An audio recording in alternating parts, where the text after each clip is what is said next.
আল্লাহ সুবহানাহু ওয়া তাআলা আমাদেরকে পবিত্র মুহররম মাসে পবিত্র দিন শুক্রবার আল্লাহ সুবহানাহু ওয়া তাআলার পবিত্র ঘর মসজিদে আল্লাহর পবিত্র হুকুম জুমার নামাজ আদায় করার জন্য যে মহান আল্লাহ সুবহানাহু ওয়া তাআলা আমাদেরকে হাজার হাজার মানুষ থেকে যাচাই বাছাই করে যিনি আমাদেরকে মহান আল্লাহর হুকুম জুমার নামাজ আদায় করার জন্য আল্লাহর ঘর মসজিদে আসার এবং বসার এবং মহান আল্লাহর হুকুম পালন করার তৌফিক যে মহান আল্লাহ সুবহানাহু ওয়া তাআলা আমাদেরকে দান করেছেন, ওই মহান আল্লাহ সুবহানাহু ওয়া তাআলার দরবারে অন্তরের অন্তঃস্থল থেকে শুকরিয়া আদায় করি আলহামদুলিল্লাহ।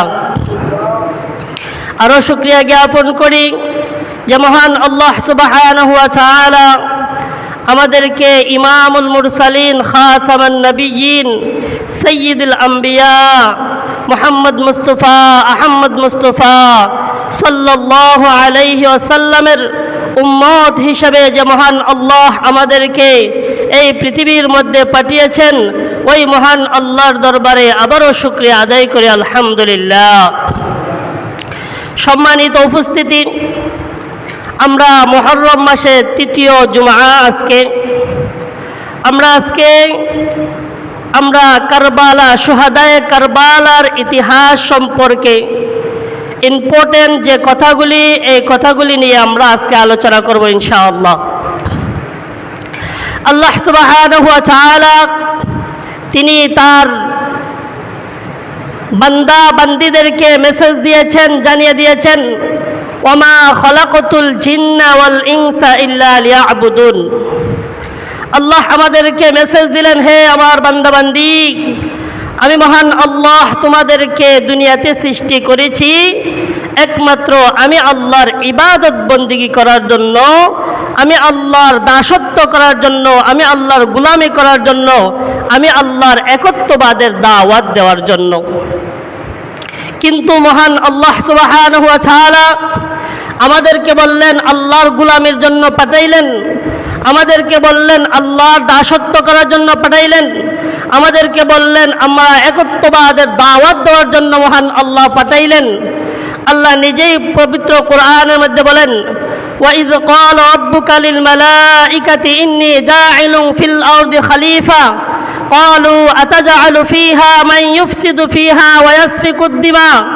আল্লাহ সুবহানাহু ওয়া তাআলা আদম আলাইহিস সালাতু ওয়াস সালামকে যখন বানাইবেন পরিকল্পনা করলেন, চিন্তা করলেন, আল্লাহ সুবহানাহু ওয়া তাআলা ফেরেশতাদেরকে সম্বোধন করে বলেছিলেন, হে ফেরেশতারা, আমি আমার প্রতিনিধি, আমার খলিফা, আমাকে ডাকনেওয়ালা আমি আমার খলিফা পৃথিবীতে পাঠাইব, আর তার নাম আমি মহান আল্লাহ রেখে দিয়েছি আদম। তারা হবে আদম এবং আদমের সন্তান। আমি আল্লাহ তাদেরকে দুনিয়াতে পাঠাবো আমি আল্লাহর ইবাদত করার জন্য। সুবহানাল্লাহ, সুবহানাল্লাহ। ফেরেশতারা বলেছিল, আল্লাহ আপনি দুনিয়াতে এমন এক জাতি পাঠাইবেন যারা দুনিয়াতে গিয়ে মারামারি করবে, হানাহানি করবে, রক্তপাত করবে, মানুষের সাথে হিংসাহিংসি করবে, বিদ্বেষী করবে, সম্পদ নিয়ে টানাটানি করবে, ভাইয়ের সাথে সম্পদ নিয়ে বাদ দিয়ে দেবে, এমন জাতি আপনি বাড়াইবেন। আল্লাহ আপনার ইবাদত করার জন্য তো আমরা ফেরেশতারাই যথেষ্ট, আমরা তো কোটি কোটি বিলিয়ন বিলিয়ন ফেরেশতা আছি, আপনার প্রশংসা করার জন্য, আপনার গুণগান গাওয়ার জন্য আমরা ফেরেশতারাই তো যথেষ্ট। আল্লাহ বলেছিলেন, ক্বালা ইন্নী আ'লামু মা লা তা'লামুন, হে ফেরেশতারা আমি আল্লাহ যা জানি তোমরা তা জানো না। আল্লাহ আমাদেরকে বড় ভালোবেসে, বড় মহব্বত করে আমাদেরকে বানাইছেন। কিন্তু দুঃখ এবং আফসোসের বিষয় হলো, আমরা দুনিয়াতে আসার পরেই কিন্তু যখন বুঝদার হই, বুঝদার হওয়ার সাথে সাথেই আমরা দুনিয়া নিয়ে আমরা চিন্তায় পড়ে যাই। দুনিয়ার ভালোবাসা, দুনিয়ার মহব্বত, টাকা পয়সা, বাড়ি গাড়ি, ধন সম্পদ, সমস্ত চিন্তা ভাবনায় পড়ে আমরা মহান আল্লাহ সুবহানাহু ওয়া তাআলাকে ভুলে যাই। কিন্তু মহান আল্লাহ সুবহানাহু ওয়া তাআলা দুনিয়ার বুক করার জন্য, দুনিয়ার বাড়ি গাড়ি জায়গা সম্পদ করার জন্য আল্লাহ আমাদেরকে দুনিয়াতে পাঠান নাই। আল্লাহ সুবহানাহু ওয়া তাআলা আমাদেরকে দুনিয়াতে পাঠিয়েছেন যে আমরা কামাই করার জন্য। কামাই, আপনি দুনিয়াতে আসার পরে আপনার কামাই হলো, পুঁজি হলো, আপনি নেক আমল করবেন, আপনি নেক সুরতে দুনিয়াতে চলবেন, মুসাফিরের মতো দুনিয়াতে চলবেন, নবীজির তরিকায় দুনিয়াতে চলবেন। এর মাধ্যমে আপনি নেকি অর্জন করে আল্লাহর তৈরি জান্নাতে যাইবেন। এই জন্যই আল্লাহ আপনি আমাকে পাঠাইছেন। কিন্তু আমরা দুনিয়াতে আসার পরে আমরা সেই জান্নাতের কথা ভুলে গেছি, কবরের কথা ভুলে গেছি, মৃত্যুর কথা ভুলে গেছি, হাসরের মাঠের কথা ভুলে গেছি, ফুল সিরাতের কথা ভুলে গেছি। সমস্ত কঠিন কঠিন যে সমস্যা আপনি আমার সম্মুখে অবস্থান করবে, সমস্ত কিছু আমরা দুনিয়ার লোভে পড়িয়া, দুনিয়ার ভালোবাসা মহব্বত অন্তরে পয়দা করিয়া সমস্ত কিছু আমরা ভুলে গেছি। আজকে যদি আমি আপনাদেরকে বলি, যারা মসজিদে আসতে পারে না, আপনি প্রত্যেককে জিজ্ঞাসা করেন, কেউ বলবে কে তো কাজ ছিল, কেউ বলবে ব্যবসা দোকান লাগে কিভাবে আসি, কেউ বলবে অমুকের ঘরে কাজ করি, ঘরে তার কাজ রাইকে কিভাবে আসি। মানে প্রত্যেকের তার নিসবত গিয়া পড়ে কোন দিকে? দুনিয়ার দিকে। কোনো না কোনো কাজেই, দুনিয়ার কোনো কাজের কারণে আল্লাহর ঘরে মসজিদে আসতে পারে না। এটা হলো সবচাইতে বড় দুঃখ এবং আফসোসের বিষয় যে মুসলমান জাতি তার পেটের দান্দা করতে গিয়া, পেটের ফিকির করতে গিয়া মহান আল্লাহর হুকুম ভুলে যায়। দেখেন, পেটের দান্দা করে, বাড়ি গাড়ি করে যদি আপনি মনে করেন যে আপনি মনে হয় দুনিয়া অর্জন করে ফেলছেন, সফলতা অর্জন করছেন, আমি বলবো না। আপনি বাংলাদেশে থেকে আপনার একটা, দুইটা, তিনটা সন্তান ইউরোপ পাঠানোর জন্য আপনি কত চেষ্টা করেন, কিন্তু আপনার সন্তান একজন দুইজন ইউরোপে গেলে আপনি কত আনন্দ উল্লাস করেন আপনার সন্তান ইউরোপ কান্ট্রি চলে গেছে। তাহলে আপনি যদি সন্তান ইউরোপ পাঠাইয়া যদি আপনি মনে করেন যে দুনিয়ার সমস্ত সুখ শান্তি সব কিছু আপনি কিনে নিছেন, তাহলে যারা ইউরোপ কান্ট্রিতে যারা জন্মগ্রহণ করছে, যারা এই দেশের নাগরিক, তারা কত ভাগ্যবান। আপনি যদি নিজেকে যদি সম্পদশালী হয়ে সন্তানকে বাহিরে পাঠিয়ে যদি ভাগ্যবান মনে করেন, তাহলে আপনার এই যে ইউরোপ কান্ট্রিতে ইহুদি খ্রিস্টান যারা এই দেশেই জন্মগ্রহণ করছে, তাহলে তো আপনার চেয়ে তারা ভাগ্যবান, তারা কপালওয়ালা। কিন্তু না, তারা তো হতভাগা, কারণ তাদের ঈমান নাই, তারা ঈমান হারা। দুনিয়া ও সিজ্জিনুল মুমিন ওয়া জান্নাতুল কাফির। দুনিয়াটা হইল মুমিনের জন্য জেলখানা, দুনিয়াটা হলো মুমিনের জন্য জাহান্নাম। যেমনইভাবে জেলখানার মধ্যে স্বাধীনভাবে চলা যায় না, জেল রক্ষীর কথা মতো চলতে হয়, ঠিক তেমনিভাবে দুনিয়াটাও এমনই। আল্লাহর হুকুম রসুলের তরিকা ছাড়া আপনি চলতে পারবেন না। এভাবে চলতে গিয়ে আপনার কিছু না কিছু কষ্ট হবেই। কিন্তু জান্নাতুল কাফির, দুনিয়াটা হলো কাফেরদের জন্য জান্নাত। জান্নাতে যেভাবে স্বাধীন, আপনার যা মন চায় তাই করতে পারবেন। আপনার এখন মন চাইছে হরিণ খাইতেন, আপনার মুখের সামনে হরিণ হাজির হয়ে যাবে। এটা হলো জান্নাতের অবস্থা। ঠিক তেমনিভাবে রসুল বলেন যে কাফেররা দুনিয়াতে জান্নাতের মতো আসবাবপত্র নিবে, তারা বুক করবে, দুনিয়াতেই তাদের আরাম আয়েশের জায়গা। অল্প কিছুদিন তারা দুনিয়াতে সুখ শান্তি করবে, কিন্তু চিরস্থায়ী তারা জাহান্নামী হবে। আর মুমিন অল্প কিছুদিন দুনিয়াতে কষ্ট করবে আর চিরস্থায়ী জান্নাতি হবে। এটাই আমাদের মূল উদ্দেশ্য, মূল লক্ষ্য। কিন্তু আমরা ইহুদি খ্রিস্টানদের কালচার নিজের মধ্যে গ্রহণ করে আমরা কি করেছি? তাদের মতো চলার চেষ্টা করতেছি, বাড়ি গাড়ি সব কিছু করতেছি, কিন্তু আল্লাহর হুকুম আমরা মানতেছি না। এটা আমাদের জন্য খুবই পরিতাপ এবং খুবই বিপজ্জনক একটা অবস্থান। তো যাই হোক, আল্লাহ সুবহানাহু ওয়া তাআলা আমাদের প্রত্যেককে আল্লাহর ঘর মসজিদে 5 ওয়াক্ত নামাজ রাসূলের তরিকা মতে, নিজের মন গড়া না, আল্লাহ রাসূলের দেখানো রাস্তায় আমরা যেন চলতে পারি, আল্লাহ যেন আমাদেরকে তৌফিক দান করেন, আমিন। আল্লাহ সুবহানাহু ওয়া তাআলা বলেন, ওয়ালা তাকুলু লিমান ইউকতালু ফি সাবিলিল্লাহি আমওয়াত বাল আহইয়াউ ওয়ালাকিন লা তাশউরুন। আল্লাহ সুবহানাহু ওয়া তাআলা বলেন, ওয়ালা তাকুলু লিমান ইউকতালু ফি সাবিলিল্লাহি আমওয়াত। যারা আল্লাহর রাস্তায় যারা শহীদ হন, যারা আল্লাহর রাস্তায় জিহাদ করেন, জিহাদ করে যারা শহীদ হন, তারা মৃত না, তারা জীবিত। সুবহানাল্লাহ, সুবহানাল্লাহ। এটা আল্লাহর কথা, আমার কথা নাই। আল্লাহ নিজে বলেন, ওয়ালা তাকুলু লিমান ইউকতালু ফি সাবিলিল্লাহি আমওয়াত বাল আহইয়াউ ওয়ালাকিন লা তাশউরুন, কিন্তু তারা যে জীবিত, তারা যে মৃত না। বাল আহইয়াউ ওয়ালাকিন লা তাশউরুন, সেটা দুনিয়ার মানুষ দেখে না, দেখার মতো চক্ষু আল্লাহ তাদেরকে দান করেন না। দেখেন আল্লাহ বলেন, যারা আল্লাহর রাস্তায় শহীদ হন তারা জীবিত, তারা মৃত না। বাল আহইয়াউ ওয়ালাকিন লা তাশউরুন, মূলত আমরা সেটা দেখি না, কিন্তু মহান আল্লাহ তাদেরকে জীবিত ঘোষণা করেছেন। وَلَنَبْلُوَنَّكُمْ بِشَيْءٍ مِّنَ الْخَوْفِ وَالْجُوعِ وَنَقْصٍ مِّنَ الْأَمْوَالِ وَالْأَنفُسِ وَالثَّمَرَاتِ وَبَشِّرِ الصَّابِرِينَ। আল্লাহ বলেন, ওয়ালানাবলুওয়ান্নাকুম বিশাইইম মিনাল খাউফ, আমি তাদেরকে পরীক্ষা করি। কাদেরকে? যারা ঈমানদার, যারা মুত্তাকি, যারা আল্লাহওয়ালা, যারা নামাজি, যারা দিনদার, যারা নবীর প্রেমিকওয়ালা, যারা ওলি প্রেমিকওয়ালা, যারা আলেম প্রেমিকওয়ালা। ওয়ালানাবলুওয়ান্নাকুম বিশাইইম মিনাল খাউফ ওয়াল জু' ওয়া নাকসিম মিনাল আমওয়াল, আমি তাদেরকে পরীক্ষা করি কিভাবে? ভয় দিয়ে, তাদের জান দিয়ে, তাদের মাল দিয়ে, তাদের সন্তান দিয়ে, তাদের আওলাদ দিয়ে আমি আল্লাহ তাদেরকে পরীক্ষা করি। নবী করিম সাল্লাল্লাহু আলাইহি সাল্লাম বলেন, পৃথিবীর মধ্যে সবচাইতে বেশি পরীক্ষা দিয়েছেন নবীগণ। যে নবীর যত মর্তবা বেশি, ওই নবী তত বেশি পরীক্ষা দিয়েছেন।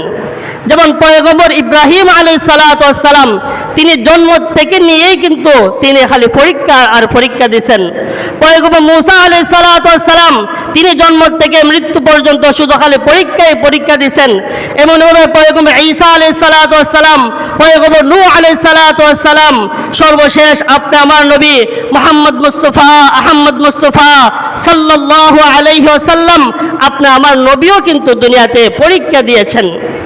যারা বেশি, যে যত বেশি ইমানদার হবে, যে যত বেশি তাকওয়াওয়ালা হবে, যে যত বেশি আল্লাহওয়ালা হবে, সে তত বেশি আল্লাহর রাস্তায়, সে আল্লাহর কাছে সে তত বেশি প্রিয় হয় তার কি পরীক্ষার মাধ্যমে। ঠিক তেমনিভাবে একটি পরীক্ষা হযরত হাসান এবং হুসাইন রাদিয়াল্লাহু তাআলা আনহুম, তারা হলেন জান্নাতের সর্দার, আল্লাহর রাসূলের দুই নাতি, যাদেরকে নবীজি খুব বেশি ভালোবাসতেন, মহব্বত করতেন, যারা হলেন জান্নাতের সর্দার আল হাসান ওয়াল হুসাইন রাদিয়াল্লাহু তাআলা আন, তারা হলেন জান্নাতের সর্দার। এই দুইজন নাতি তারাও কিন্তু দুনিয়াতে পরীক্ষা দিয়েছেন, যার ইতিহাস আমরা কারবালার ময়দান। ইমাম হুসাইন রাদিয়াল্লাহু তাআলা আনহু, তিনি কারবালার ময়দানে শাহাদাত বরণ করিয়ে, নিজের রক্ত দিয়ে, নিজের গোষ্ঠী, নিজের বংশ, নিজের আহলে বায়াত নিয়ে শহীদ হয়ে, যিনি ইমাম হুসাইন রাদিয়াল্লাহু তাআলা আনহু শাহাদাতের মাধ্যমে তিনি ইসলামকে জিন্দা করে গেছেন। আমি তো শুধু কারবালার ঘটনা পড়ি, আমি শুধু কারবালার ইতিহাস শুনি, কিন্তু কারবালার ইতিহাসের মূল কি, সেটা কেন হইল, কিভাবে হইল, কিসের জন্য হইল, তারা আমাদেরকে কি উপদেশ দিলেন, আমাদেরকে কি নির্দেশ দিলেন, এতে আমাদের খেয়াল নাই। কারণ এটা করতে গেলে তো আপনার কষ্ট, আপনার ব্যবসা চাইরা আপনার মসজিদে আসতে হবে, আপনার গৃহস্থী চাইরা মসজিদে আসতে হবে, ফজরের নামাজের এত আরামের ঘুম হারাম কইরা মসজিদে আসতে হবে, এগুলো তো আমল করা যাবে না। না ভাই, এগুলো তো আপনাকে বুঝতে হবে, জানতে হবে, এগুলোর উপরে আপনাকে চলতে হবে। তারা শাহাদাত বরণ করলেন। হুসাইন রাদিয়াল্লাহু তাআলা আনহু কিন্তু সম্পদের জন্য, তিনি তার ক্ষমতার জন্য, তিনি তার অর্থ সম্পদের জন্য তো জিহাদ করেন নাই, আর জিহাদ করে শাহাদাত বরণ করেন নাই। ওনারা জিহাদ করেছেন ইসলাম কিভাবে জিন্দা রাখা যায়। হযরত মুয়াবিয়া রাদিয়াল্লাহু তাআলা আনহু সন্তান যদি, এজিদ যদি সরকার হয়, প্রধান হয়, তাহলে এটা রাজতন্ত্র হয়ে যাবে, সন্তানের ছেলে সন্তান হবে, এটা রেওয়াজ হয়ে যাবে। ওই রেওয়াজটাকে দূর করার জন্যই হুসাইন রাদিয়াল্লাহু তাআলা আনহু জিহাদ করেছেন, শহীদ হয়েছেন। তাহলে ইসলামকে জিন্দা রাখতে হবে, ইসলামকে কিভাবে জিন্দা রাখা যায় এই চিন্তা ভাবনা করেই হুসাইন রাদিয়াল্লাহু তাআলা আনহু কারবালার ময়দানে শাহাদাত বরণ করেছেন। আল্লাহ রাসূল সাল্লাল্লাহু আলাইহি সাল্লাম বলেন, মান আহাব্বাহুমা ফাকাদ আহাব্বানি ওয়া মান আবগাদাহুমা ফাকাদ আবগাদানি। রাসূল আকরাম সাল্লাল্লাহু আলাইহি সাল্লাম বলেন, হে দুনিয়ার মানুষেরা জেনে রাখো, তোমরা সতর্ক হও, মান আহাব্বাহুমা, তোমরা যদি আমার দুই নাতি হাসান এবং হুসাইন রাদিয়াল্লাহু তাআলা আনহুম, এই আমার দুই নাতিকে যদি তোমরা ভালোবাসো, মহব্বত করো, ফাকাদ আহাব্বানি, তাদেরকে মহব্বত করলা, তাদেরকে ভালোবাসলা মানে আমি নবীজিকে ভালোবাসলাম, মহব্বত করলা। সুবহানাল্লাহ। ওমান আবগাদাহুমা, আর যারা আমার দুই নাতি হাসান এবং হুসাইন রাদিয়াল্লাহু তাআলা আনহুম, এই দুই নাতির সাথে যারা দুশমনি রাখলা, তাদের সাথে যারা দুশমনি করলা, ফাকাদ আবগাদানি, আর স্বয়ং আমি রাসূলের সাথে তোমরা দুশমনি করলা, আমার দুই নাতির সাথে দুশমনি করলা, শত্রু আমি রাখলা মানে আমি নবীজির সাথে দুশমনি করলা, দুশমনির মধ্যে তোমরা লিপ্ত হইলা। আল্লাহ রাসূলের হাদিস যে হাসান এবং হুসাইন রাদিয়াল্লাহু তাআলা আনহুকে ভালোবাসা মানে নবীজিকে ভালোবাসা, আর তাদের সাথে দুশমনি করা মানে নবীজির সাথে দুশমনি করা। তাহলে যারা কারবালার ময়দানে হুসাইন রাদিয়াল্লাহু তাআলা আনহুকে নির্মমভাবে তার বংশের যে পুরুষ ছিল তাদেরকে যারা হত্যা করেছে, তারা কি ভালো মানুষ না খারাপ মানুষ? আপনারা কি বলেন? খারাপ মানুষ, অবশ্যই খারাপ মানুষ। যাদের অন্তরে আহলে বায়াতের ভালোবাসা নাই, যাদের অন্তরে নবীজির বংশের ভালোবাসা মহব্বত নাই, তারা কিন্তু মুসলমান ছিল, কিন্তু তারা মুসলমান তাদেরকে বলা যায় না, তারা মুনাফিক মার্কা মুসলমান। আর পৃথিবীর মধ্যে ইসলাম যতবারই ক্ষতিগ্রস্ত হয়েছে, ইসলাম যতবারই আঘাত পাইছে, সমস্ত মুনাফিক মার্কা মানুষের কারণেই ইসলাম আঘাত পাইছে। ঠিক তেমনিভাবে একদল মুনাফিক মার্কা মুসলমানের দ্বারাই কিন্তু কারবালার ময়দানে হুসাইন রাদিয়াল্লাহু তাআলা আনহু সহ তার বংশের মানুষগুলা শহীদ হয়েছিলেন।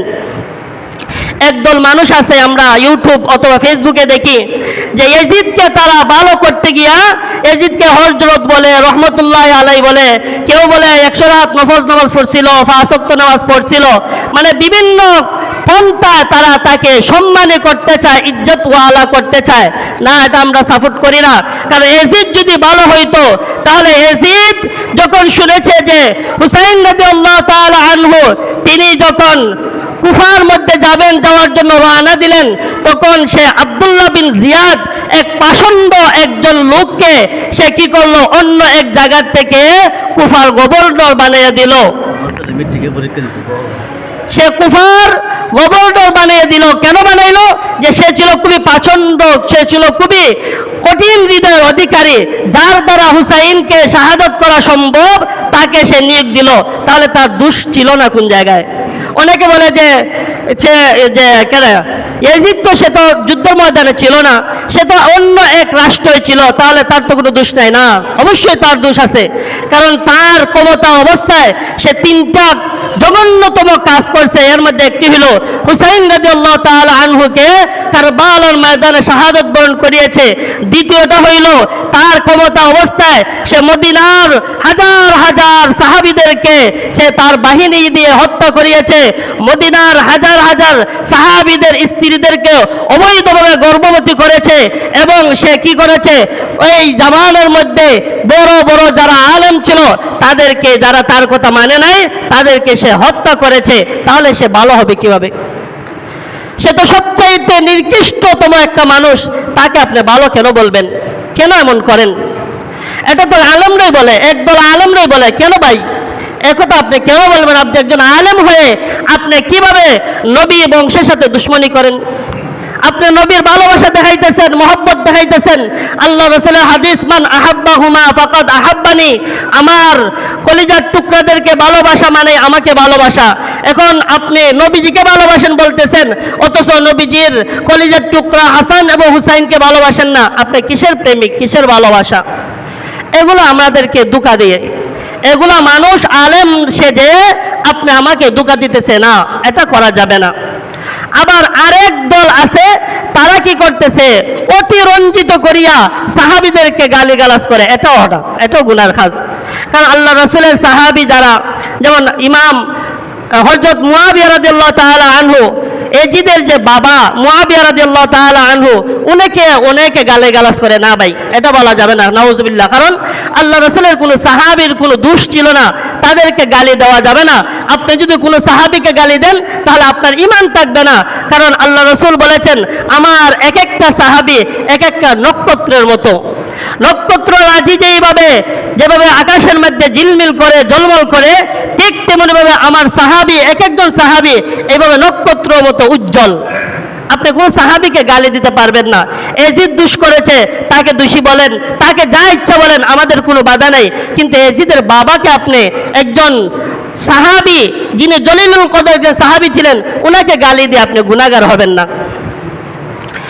তো হুসাইন রাদিয়াল্লাহু তাআলা আনহু কারবালার ময়দানে যখন যুদ্ধের ময়দানে, ইতিহাস তো আপনারা শুনছেন, আমরা হুসাইনের যে ঘটনার মধ্যে আমরা শিক্ষণীয় যে বিষয়টা, এটাই আমরা আলোচনা করি। হুসাইন রাদিয়াল্লাহু তাআলা আনহু যখন কারবালার ময়দানে যখন রওনা দিলেন, রওনা দেওয়ার পরে তিনি যখন কারবালার ময়দানে পৌঁছার পরে আব্দুল্লাহ বিন জিয়াদ সে তার বাহিনী নিয়ে হুসাইন রাদিয়াল্লাহু তাআলা আনহু বংশের সবাইকে আটক করে ফেলল। তখন হুসাইন রাদিয়াল্লাহু তাআলা আনহু আব্দুল্লাহ বিন জিয়াদের কাছে প্রস্তাব পাঠাইলেন, 3টা প্রস্তাব পাঠাইলেন যে, হে আব্দুল্লাহ বিন জিয়াদ, আমরা তো যুদ্ধ করার জন্য আসি নাই, আমরা তো এসেছিলাম যে মানুষকে দ্বীনের দাওয়াত দিব, মানুষকে হক কথা বুঝাইব। কিন্তু এখানে আসার পরে তো দেখা যায় রক্তপাত হবে, মুসলমানের মধ্যে হত্যা বিদ্বেষ হবে। সুতরাং আমি তোমাকে 3টা প্রস্তাব দিলাম, তুমি আমার এই 3টা প্রস্তাব থেকে যে কোনো একটা প্রস্তাব গ্রহণ করো, আমরা এখানে রক্তপাত করার জন্য আসি নাই। হুসাইন রাদিয়াল্লাহু তাআলা আনহু আব্দুল্লাহ বিন জিয়াদকে বলেছিলেন যে, আমরা যেই মক্কা বা মদিনার থেকে এসেছি, আমরা আবার ফিরে যাব, এটা আমাদেরকে তুমি এই স্বাধীনতা দেও, অথবা আমাদেরকে ইয়াজিদের কাছে যাওয়ার মতো রাস্তা করে দাও, আমরা ইয়াজিদের কাছে যাব, তার সাথে কথা বলবো, বলে আমরা যেটা সিদ্ধান্ত নেওয়ার একটা নিব, অথবা আমাদেরকে এমন এক রাষ্ট্রে যাওয়ার মতো সুযোগ করে দাও যেটা মুসলিম একটা রাষ্ট্র, সেখানে গিয়ে আমরা দ্বীনের দাওয়াত দেব। কিন্তু আব্দুল্লাহ বিন জিয়াদ সে খুবই পাষণ্ড ছিল, খুবই নির্হৃদয়ের অধিকারী ছিল। আব্দুল্লাহ বিন জিয়াদ সে কি করলো, হুসাইন রাদিয়াল্লাহু তাআলা আনহুকে বলল, না, আপনার 3 প্রস্তাবের মধ্যে কোনো প্রস্তাবই আমরা মানতে রাজি না, আপনার সাথে আমরা জিহাদ করব, আপনি জিহাদের জন্য প্রস্তুতি হন। তখন হুসাইন রাদিয়াল্লাহু তাআলা আনহু 10 মুহররম তিনি ফজরের নামাজের পরে তিনি তার যে সঙ্গী সাথী ছিলেন তাদেরকে বললেন যে, আমি তো 3টা প্রস্তাব রেখেছি, একটা প্রস্তাবও তারা গ্রহণ করে নাই, সুতরাং আমাদের মনে হয় যে তোমরা যদি ইচ্ছা করো, রাত্রিবেলা তিনি বলেছিলেন যে ইচ্ছা করলে তোমরা চলে যেতে পারো, আর যদি না যাও তাহলে তাদের সাথে জিহাদ করতে হবে। তখন আহলে বায়াতরা বলেছিলেন যে, আমরা আপনাকে ছেড়ে, আপনি নবীজির কলিজার টুকরা নাতি, আপনাকে ছেড়ে আমরা চলে যাব, কঠিন কাল হাসরের ময়দানে আল্লাহ রাসূলের সামনে যখন আমরা দাঁড়াইব, আল্লাহ রাসূল যখন আমাদেরকে জিজ্ঞেস করবেন, হে আমার সাহাবীরা, তোমরা আমার কলিজার টুকরা, আমার কলিজার নাতি হুসাইন রাদিয়াল্লাহু তাআলা আনহুকে রেখে তোমরা জিহাদের ময়দান থেকে কেন পলায়ন করেছিলে, এই জবাব আমরা কিভাবে দিব? এই চিন্তা ভাবনা করে তারা বললেন যে, না, এটা কোনোভাবেই সম্ভব না, আপনার সাথে আমরাও জিহাদ করব, আমরাও শাহাদাত বরণ করব। তখন ফজরের নামাজের পরে জিহাদ শুরু হয়ে গেল, যুদ্ধ শুরু হয়ে গেল। একে একে তারা হুসাইন রাদিয়াল্লাহু তাআলা আনহুর সঙ্গী সাথী যারা ছিলেন, তারা একে একে সবাই শহীদ হয়ে গেলেন, তারা সবাই শাহাদাত বরণ করে ফেললেন। এক পর্যায়ে জিহাদ করতে করতে জোহরের নামাজের যখন ওয়াক্ত হলো, জোহরের নামাজের ওয়াক্ত হওয়ার পরে হুসাইন রাদিয়াল্লাহু তাআলা আনহু তিনি ইয়াজিদের বাহিনীকে লক্ষ্য করে বললেন, হে ইয়াজিদের বাহিনী, এখন তো জোহরের নামাজের ওয়াক্ত হয়ে গিয়েছে, আমাকে তোমরা জোহরের নামাজটা পড়ার মতো তো আমাকে অনুমতি দাও, সুযোগ করে দাও, আমি জোহরের নামাজ পড়ব, জোহরের নামাজ পড়ার পরে আবার আমি তোমাদের সাথে জিহাদ করব, যুদ্ধ করব। তখন কোন বর্ণনা আসছে যে শিমার নামের এক পাষণ্ড ছিল, এই শিমার বলেছিল, হে হুসাইন, তোমাকে জোহরের নামাজ পড়তে দেওয়া হবে না, জোহরের নামাজের আগেই তোমাকে শাহাদাত করা হবে, তোমার বডি থেকে তোমার মাথা আলাদা করা হবে। নাউজুবিল্লাহ, নাউজুবিল্লাহ। ওই সীমার সে কি করলো? হুসাইন রাদিয়াল্লাহু তাআলা আনহুকে যে এখন বলল যে জোহরের নামাজ পড়ার জন্য তোমাকে দেওয়া হবে না, জোহরের নামাজের অনুমতি তোমাকে দেওয়া হবে না, তখন হুসাইন রাদিয়াল্লাহু তাআলা আনহু বললেন, হে সীমার, যেহেতু তুমি আমাকে মহান আল্লাহর হুকুম জোহরের নামাজ পড়তে দিবে না, আমাকে তুমি শহীদ করে ফেলবে, আর যেহেতু আমি শহীদই হব, তাহলে আল্লাহর হুকুম বাকি রেখে আমি শহীদ হতে চাই না, আমি আমার আল্লাহর সামনে সিজদা করেই আমি শহীদ হইতে চাই। হুসাইন রাদিয়াল্লাহু তাআলা আনহু জোহরের নামাজের জন্য তিনি দাঁড়িয়ে গেলেন। সুবহানাল্লাহ, সুবহানাল্লাহ। দেখেন, আল্লাহ সুবহানাহু ওয়া তাআলার হুকুম, আল্লাহর যে দলিলুল কদর, যে আল্লাহ রাসূলের সাহাবী হুসাইন রাদিয়াল্লাহু তাআলা আনহু, তিনি জোহরের নামাজটা যুদ্ধের ময়দানে যুদ্ধ না করে তিনি নামাজে দাঁড়িয়ে গেলেন, দাঁড়িয়ে তিনি নামাজ আদায় করলেন। আর এই সুযোগে সীমার হুসাইন রাদিয়াল্লাহু তাআলা আনহু কল্লা মুবারক থেকে, বডি থেকে কল্লা মুবারক আলাদা করে দিল। নাউজুবিল্লাহ, নাউজুবিল্লাহ। হুসাইন রাদিয়াল্লাহু তাআলা আনহু শহীদ হয়ে গেলেন। কিন্তু হুসাইন রাদিয়াল্লাহু তাআলা আনহু যে শহীদ হলেন, তিনি কিন্তু নামাজ ছেড়ে তিনি যুদ্ধ করেন নাই, নামাজ পড়েই তিনি যুদ্ধ করেছেন। তিনি এটাই বুঝিয়েছেন যে মৃত্যুর আগ মুহূর্তেও নামাজ পড়তে হবে। মহান আল্লাহ সুবহানাহু ওয়া তাআলার পবিত্র হুকুম, নামাজ আপনি আমাকে আদায় করতে হবে, নামাজ ছেড়ে কোনো কিছু করা যাবে না। নামাজ ছেড়ে আপনি যদি জিহাদ করেন, আপনার জিহাদ কবুল হবে না। নামাজ ছেড়ে যদি আপনি হজ করেন, আপনার হজ কবুল হবে না। নামাজ ছেড়ে যদি আপনি দান করেন, আপনার দান কবুল হবে না। নামাজ ছেড়ে যদি আপনি রোজা রাখেন, আপনার রোজা কবুল হবে না। নামাজ ছেড়ে যদি আপনি যত আমলই করেন, আপনার কোনো আমল কবুল হবে না। আপনি যত আমলই করেন, নামাজ আগে পড়তে হবে। নামাজ ঠিক রেখে যদি আপনি অল্প আমল করেন, এই অল্প আমল আপনার নাজাতের জন্য যথেষ্ট হবে। এই জন্য আপনি আমার প্রত্যেককেই নামাজ পড়তে হবে, নামাজের দিকে আপনাকে মন দিতে হবে। আর নামাজ ছাড়া আল্লাহর তৈরি জান্নাতে যাওয়া কোনোভাবেই সম্ভব না। এই জন্য আমাদের প্রত্যেককে 5 ওয়াক্ত নামাজ জামাতের সহিত আদায় করতে হবে। এবং আপনি আহলে বায়াতের ভালোবাসা মহব্বত যদি আপনি অন্তরে